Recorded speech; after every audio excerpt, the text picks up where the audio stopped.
Global tension impact on Indian market, middle ইস্টে যুদ্ধের উত্তেজনা আর তার ধাক্কা সরাসরি ভারতীয় শেয়ার বাজারে। কিন্তু কেন এমন হলো? সম্প্রতি ক্রুড অয়েলের দাম ব্যারেল প্রতি $100 ওপর উঠে গেছে।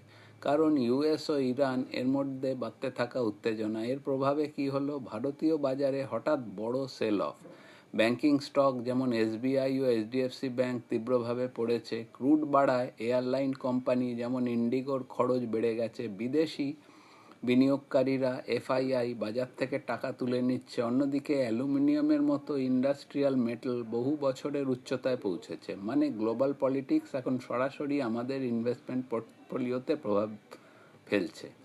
এই ধরনের মার্কেট ভোলাটিলিটিতে প্যানিক না করে সঠিক অ্যাসেট অ্যালোকেশন খুব জরুরি। আপনার পোর্টফোলিও রিভিউ করতে চাইলে মেসেজ করুন।